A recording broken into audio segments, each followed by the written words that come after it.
Hello friends, હું છું હિરલ અને હિરુસ કિચનમાં તમારું સ્વાગત છે. તો આજે આપણે બનાવીશું એકદમ નવી જ રીતે આખી ડુંગળીનું શાક. તો ફ્રેન્ડ્સ, આખી ડુંગળીનું શાક તો તમે ઘણી બધી વાર ખાધું હશે, પણ આજે હું એકદમ અલગ જ રીતે આખી ડુંગળીનું શાક બનાવીને બતાવીશ, જે એટલું બધું ટેસ્ટી લાગશે ને કે તમે બધા જ શાક ભૂલી જશો. તો ચાલો બનાવવાનું શરૂ કરીએ. અને હા, તમને જો મારી રેસીપીઓ ગમતી હોય તો ચેનલને સબસ્ક્રાઇબ કરી બાજુમાં આપેલી ઘંટીને દબાવી ઓલ પર ક્લિક કરી દેજો, જેથી મારા બધા જ વિડીયો સૌથી પહેલાં તમારી પાસે પહોંચે. તો સૌથી પહેલાં મેં અહીંયા લગભગ 15 જેટલી નાની ડુંગળી લઈ લીધી છે. હવે નાની ડુંગળીને આ રીતે ફોતરા કાઢી લઈશું. તો ઘણીવાર કેવું થાય છે કે ડુંગળી સમારતી વખતે આંખોમાંથી પાણી આવવા લાગે છે, એટલે આપણને ડુંગળી સમારવી બિલકુલ નથી ગમતી હોતી. તો તેના માટેની એક ટ્રીક બતાવું છું કે જ્યારે તમે ડુંગળી સમારો ને ત્યારે તમારે મોંમાં ચિંગમ ચાવવાની, જેનાથી શું થશે કે તમારી આંખમાંથી બિલકુલ પાણી પણ નહીં નીકળે અને તમારું કામ ખૂબ જ ઝડપથી થઈ જશે. તો મેં બધી જ ડુંગળીના ફોતરા કાઢી લીધા છે.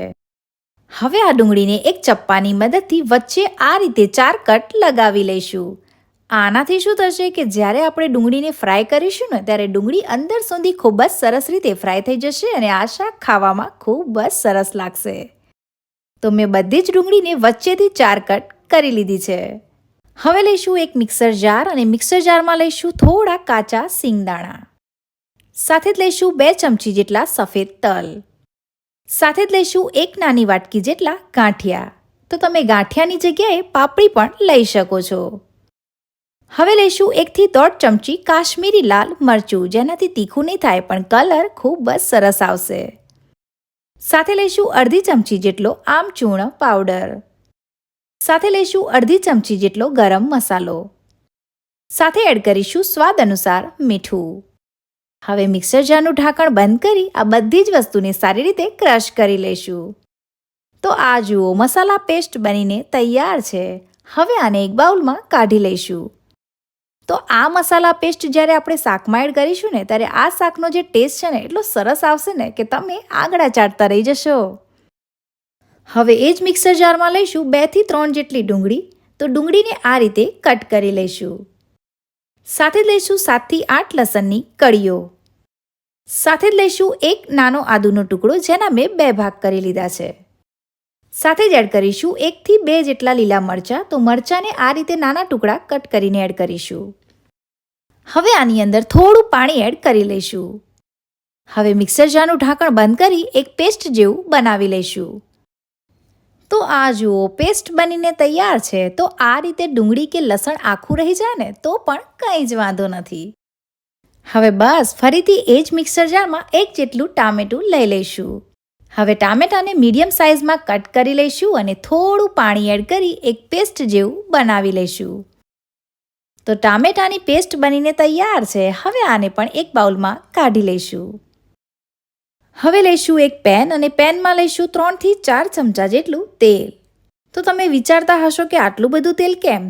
તો ફ્રેન્ડ, જ્યારે તમે આ શાકમાં બધી પેસ્ટ એડ કરશો ને ત્યારે તમને તેલ લાગશે જ નહીં. અને આ શાકમાં થોડું તેલ વધારે હશે તો આ આખી ડુંગળીનું શાક દેખાવની સાથે સાથે ટેસ્ટમાં પણ ખૂબ જ સરસ લાગશે. તો તેલ ગરમ થઈ ગયું છે. હવે ગેસની ફ્લેમ સ્લો કરી લઈશું. હવે એડ કરીશું અડધી ચમચી જેટલી રાઈ. તો રાઈ ફૂટવા લાગે પછી એડ કરીશું 1 ચમચી જેટલું જીરું. અડધી ચમચીથી પણ ઓછી હિંગ. હવે એડ કરીશું 2 સૂકા લાલ મરચાં. સાથે જ એડ કરીશું 1 જેટલું બાદિયું. આનાથી સ્મેલ અને ટેસ્ટ ખૂબ જ સરસ આવે છે. સાથે જ એડ કરીશું અડધી ચમચી સૂકા ધાણા. સાથે જ એડ કરીશું 2 તજના ટુકડા, 4 થી 5 લવિંગ, 1 નાનો ટુકડો જાવિત્રી, જેના મેં નાના નાના ટુકડા કરી લીધા છે. સાથે જ એડ કરીશું 1 ચમચી જેટલી વરિયાળી. હવે આ બધા જ મસાલાને સારી રીતે કરીશું મિક્સ.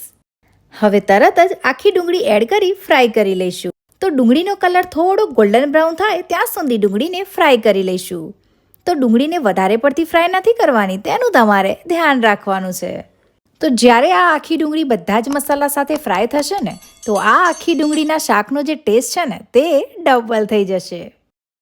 સાથે જ એડ કરીશું 2 જેટલા તમાલપત્ર. તો આ રીતે ડુંગળીનો કલર થોડો બદલાઈ જાય ત્યાં સુધી તમારે ડુંગળીને ફ્રાય કરી લેવાની છે. હવે આને એક પ્લેટમાં કાઢી લઈશું. હવે એડ કરીશું ડુંગળી, લસણ, આદુ અને મરચાંની પેસ્ટ. હવે આ પેસ્ટને થોડી વાર સુધી સાતળી લઈશું જેથી લસણ અને આદુ જે છે ને તે કાચું ના રહે. તો પેસ્ટ સારી રીતે સતળાઈ ગઈ છે. હવે એડ કરીશું ટામેટાની પેસ્ટ. હવે ટામેટાની પેસ્ટને પણ સારી રીતે કરીશું મિક્સ. હવે આની અંદર 1 કપ જેટલું પાણી એડ કરી લઈશું. તો પાછળથી થોડું પાણી ઓછું લાગે તો પાણી એડ કરી શકો છો. હવે આને 5 થી 10 મિનિટ સુધી ઢાંકીને ચડવી લઈશું. તો 5 થી 10 મિનિટ થઈ ગઈ છે. હવે એડ કરીશું તૈયાર કરેલી મસાલા પેસ્ટ. હવે મસાલા પેસ્ટને પણ કરીશું સારી રીતે મિક્સ. તો પેસ્ટ એડ કર્યા પછી તમને જો રસો ઘટ લાગે તો તમે પાછળથી પાણી એડ કરી શકો છો. હવે એડ કરીશું સ્વાદ અનુસાર મીઠું. સાથે એડ કરીશું 1 થી 1.5 ચમચી તીખું લાલ મરચું. તો તમે જેટલું તીખું ખાતા હોય તે પ્રમાણે મરચાંને વધુ કે ઓછું કરી શકો છો. સાથે જ એડ કરીશું 1 ચમચી ધાણા જીરું. સાથે જ એડ કરીશું અડધી ચમચીથી પણ ઓછી હળદર. સાથે જ એડ કરીશું અડધી ચમચી કિચન કિંગ મસાલો જે તમને બજારમાં ખૂબ જ આસાનીથી મળી રહેશે. આનાથી ટેસ્ટ ખૂબ જ સરસ આવે છે. થોડી કસ્તુરી મેથી અને સાથે જ એડ કરીશું ઝીણા કટ કરેલા ધાણા. હવે એડ કરીશું 1 ચમચી જેટલી ખાંડ. હવે આ બધા જ મસાલાને કરીશું સારી રીતે મિક્સ. હવે આની અંદર થોડું પાણી એડ કરી મિક્સ કરી લઈશું. હવે આ ગ્રેવીને 2 મિનિટ સુધી ચડવી લઈશું. તો 2 મિનિટ થઈ ગઈ છે. હવે એડ કરીશું ફ્રાય કરેલી આખી નાની ડુંગળી. હવે આ આખી નાની ડુંગળીને ગ્રેવી સાથે કરીશું સારી રીતે મિક્સ. હવે આને 1 થી 2 મિનિટ સુધી ચડવી લઈશું. તો ડુંગળીને વચ્ચેથી 4 કટ લગાવીને ફ્રાય કરી છે ને તો ડુંગળીને વધારે સમય સુધી ચડાવવાની બિલકુલ જરૂર નથી. તો 1 થી 2 મિનિટ થઈ ગઈ છે અને તૈયાર છે સુપર ટેસ્ટી એવું આખી નાની ડુંગળીનું શાક. તો આ આખી ડુંગળીનું શાક રોટલા સાથે ખૂબ જ ટેસ્ટી લાગે છે. તો ફ્રેન્ડ્સ, મારી આ રેસીપી એકવાર જરૂરથી ટ્રાય કરજો અને તમને આ રેસીપી કેવી લાગી તે કમેન્ટમાં જરૂરથી જણાવજો. તો તમે લાઈક કરજો, શેર કરજો અને હા, હજુ સુધી મારી ચેનલને સબસ્ક્રાઇબ ના કરી હોય તો સબસ્ક્રાઇબ કરજો અને બાજુમાં આપેલી ઘંટીને દબાવજો જેથી કરીને મારી નવી રેસીપીની નોટિફિકેશન તમને મળતી રહે. Thank you for watching.